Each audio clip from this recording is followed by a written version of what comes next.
I haven't had a cup of coffee yet, but G.M. Palmer wanted me to read this Ode to Masturbation by Ocean Vuong because Ocean apparently read it in poet speak in order to give the words more emphasis.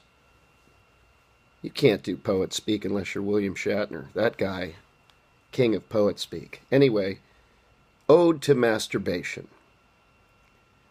Because you were never holy, only beautiful enough to be found with a hook in your mouth. Water shook like sparks as they pulled you up, and sometimes your hand is all you have to hold yourself to this world. Because it's the sound, not the prayer, that enters, the thunder, not the lightning, that wakes you in lonely midnight sheets, holy water smeared between your thighs where no man has ever drowned from too much thirst. And when is the cum shot not an articulation of chewed stars? Go ahead, lift the sugar-crusted thumb and teach the tongue of unbridled nourishment. To be lost in an image is to find within it a door. So, close your eyes and open. Reach down, with every rib humming the desperation of unstruck piano keys. That's a good poem. Some call this being human.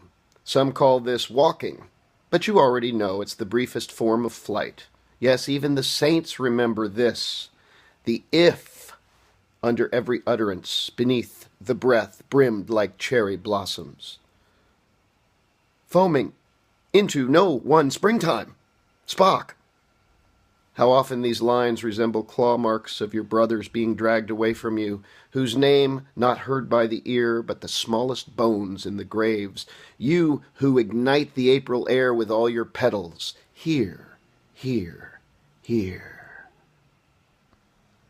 Who twist through barbed wire light, despite knowing how color beckons decapitation. I reach down looking for you in American dirt, in towns with names like Hope, Celebration, Success, and sweet lips like Money, Laramie, Jasper, and Sanford towns whose trees know the weight of history, can bend their branches to breaking.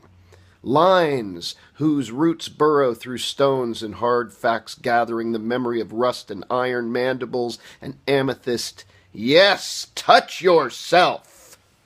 Like this part, the softest wound's unhealable hunger, after all. The Lord cut you here to remind us where he came from. Best line in the poem, by the way. Pin this antlered body back to earth. Cry out until the dark fluence each faceless beast banished from the ark as you scrape the salt off cunt cock and call it daylight.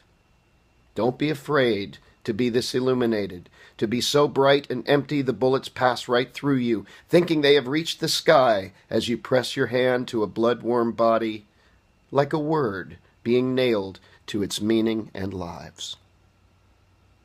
What the fuck was so difficult about that?